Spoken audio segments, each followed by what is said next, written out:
আর এখন তো জাহেলিয়তের জমানায় আছে। এই যে গত পরশুদিন মনে হয় এক পাগল নাম হচ্ছে নূর পাগলা, মনে হয় কি পাগলা, নূর পাগলা, সে যদি খারাপ হয় তাহলে ও এখন কি হয়ে গেছে, মারা গেছে। মারা যাওয়ার পর দায়িত্ব কার কাছে চলে গেছে, আল্লাহর কাছে চলে গেছে। তাকে কবর থেকে তুলে ডাইরেক্ট কি করে দিয়েছে, আগুনে ফুরাই দিছে। নাম দিয়েছে তৌহিদি জনতা। কি জনতা? আমার কামলিওয়ালা খারেজি সম্পর্কে আমাদেরকে ভবিষ্যৎবাণী করেছে যে ওরা পশুর চেয়ে নিকৃষ্ট হবে, এত বেশি উগ্র হবে, জাহেলিয়তের জামানাকে হার মানাইয়া দিবে। রসুল বলে গেছে। দেখেন কবর থেকে কি করে ফেলছে, লাশ তুলছে, তুলে রাস্তার মাঝখানে এনে উৎসব করে আগুন দিয়ে কি করেছে, জ্বালিয়েছে। ও হাজার হইলেও মুসলমানের ছেলে তো, কথা ঠিক না? আমার নবী মদিনায়, ইসলামের বড় শত্রুর নাম ইহুদি। বড় শত্রুর নাম কি? রসুলের ভবিষ্যৎবাণী আছে, মদিনায় ইহুদি আমার নবীকে বেশি কষ্ট দিয়েছে। আমার কামলিওয়ালা বলেছেন ভবিষ্যতেও আমার উম্মতকে সবচেয়ে বেশি কষ্ট দিবে ইহুদি। এটা আমার নবী বলে গেছেন। আমার নবী মদিনায় সাহাবায়ে কেরাম নিয়ে বসা। কাদেরকে নিয়ে বসা? সাহাবায়ে কেরামকে নিয়ে বসা। সামনে একটা লাশ যাচ্ছে, মানে মরা লাশ যাচ্ছে। আমার রসুল বসা থেকে দাঁড়িয়ে গেছে, কি দেখে? লাশ দেখে। তো ডানের সাহাবী বলছে, নবী গো দাঁড়ানোর দরকার নাই, ওহুয়া মিনাল ইয়াহুদ, সে মুসলমান নয়, সে কি ইহুদি, আমাদের শত্রু, সারা জীবন আমাদের বিরোধিতা করেছে, তো সে মরেছে, এটা আনন্দের বিষয়। আপনি দাঁড়াইয়া গেলেন কেন? সাহাবায়ে কেরাম আমার নবীর চোখের দিকে তাকাইয়া দেখছে কামলিওয়ালা দুই চোখ দিয়ে চোখের পানি বেয়ে বেয়ে পড়তেছেন। কাল লাশ দেখে, ইহুদি লাশ দেখে নবী কান্না করতেছে। সাহাবায়ে কেরাম কান্না করা দেখে আশ্চর্য হয়ে বলছে, নবী গো ও সারা জিন্দেগি আমাদের বিরোধিতা করেছে, সে যে মারা গেছে, এটা কান্নার তো কিছু নাই, আপনি কাঁদছেন কেন? আমার নবী বলছেন, আমি কাঁদছি এই কারণে, আমি রহমাতুল লিল আলামিন, আমি এসেছি জাহান্নামীরে জান্নাতি বানাইতে, তার সামনে আমি ছিলাম, তাকে আমি কালিমার দাওয়াত দিয়েছি, তাকে আমি কোরআন তেলাওয়াত শুনিয়েছি। কাশ যদি সকালেও ঈমান আনতো, সে জান্নাতে চলে যেত। আমি কাঁদছি এই কারণে, আমার চোখের সামনে চলে যাচ্ছে, অথচ জাহান্নামে চলে যাচ্ছে। আমি নবী যে তার জান্নাতি বানাইতে পারলাম না, সেই জন্য আমি নবী চোখের পানি ছেড়ে দিয়েছি। ইহুদি জাহান্নামে যাবে, নবী কান্না করতেছে। ইহুদি জাহান্নামে যাবে, তা আমার নবী তো যদি তৌহিদি জনতার মতো হইতো, ওরা নামায় আগুন দিয়ে কি করে ফেলতো, ফুড়ি ফেলতো। তাই নবীর ইসলাম আর তার ইসলাম ঠিক আছে নাই। আমার নবী যখন বদরে, সবচেয়ে বড় বড় শত্রুগুলো বদরে কি হয়েছে, হত্যা হয়েছে। আবু জাহেল কোথায় হত্যা হয়েছে? বদরে। বড় বড় 70 জন কি হয়েছে? একটা রাগ খুব ওদের উপর আসে নাই? আচ্ছা, যারা মক্কায় আমার নবীকে পাথর মেরেছে, যারা খানায় কাবার সামনে আমার নবীর পিঠে উঠে গুড়ি তুলে দিয়েছে, যারা আমার নবীকে গড়ে বেঁধে 3-4 দিন তালা মেরে না খায়া রাখছে, যারা আমার নবীর সামনে সাহাবায়ে কেরামের গদ্দান কেটে দিয়েছে, তাদের উপর আমার নবীর খুব আসে নাই? সাহাবায়ে কেরামের খুব আসে নাই?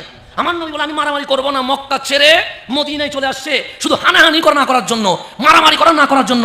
এরপরেও তারা নবীকে মারার জন্য মক্কা থেকে কোথায় চলে আসছে? বদরে চলে আসছে। 1000 জন, কয় হাজার জন? আর মুসলমানের সৈন্য 313 জন।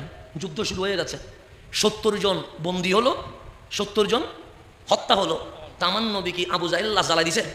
না। হিন্দুরা তাদের কেউ মারা গেলে তাকে কি বলে দেয়, জ্বালিয়ে দে। আবু জাহেল ও কি মুসলমান?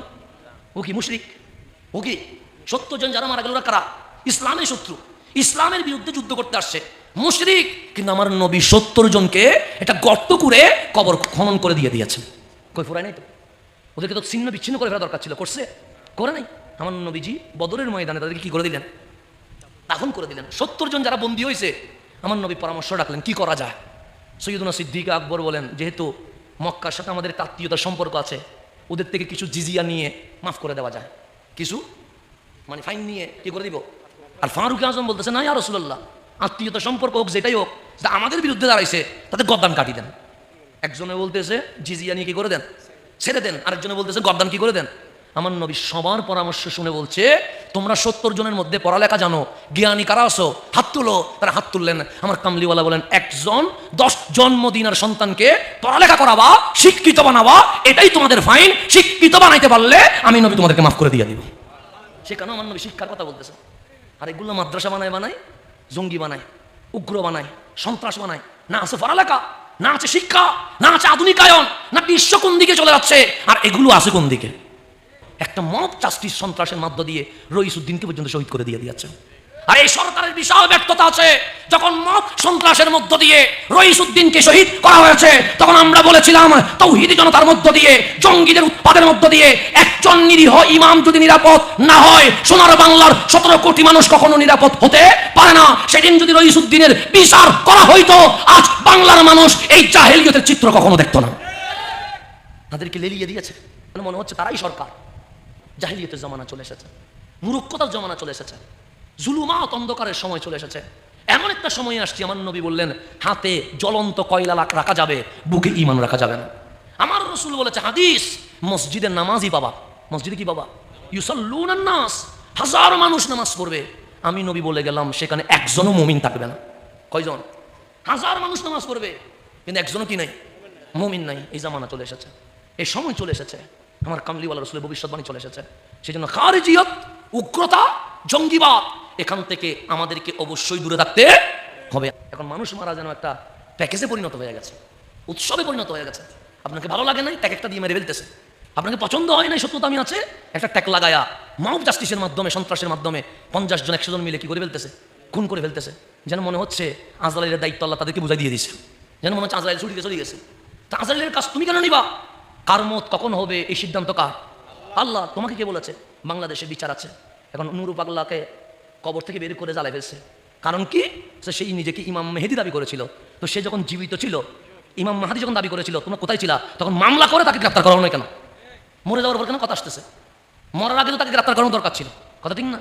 সে যখন এতগুলো বেদাত করেছে, সে যখন এতগুলো শিরক করেছে, সে যখন এত খারাপ ছিল, যখন ওর জীবিত ছিল, তখন তোমাদের আওয়াজ কোথায় গিয়েছিল? তার মানে বোঝা যাচ্ছে এখানে নিশ্চয়ই কোনো কিছু আছে, ঝামেলা আছে। নাহলে ও তো জীবিত অবস্থায় বলছে আমি ইমাম মেহেদি, তো তখন তোমাদের তৌহিদি জনতার এশ কোথায় গেছিল?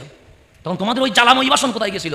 তাহলে আমাদের বাংলাদেশকে অবশ্যই তৌহিদি জনতা থেকে সাবধান থাকতে হবে।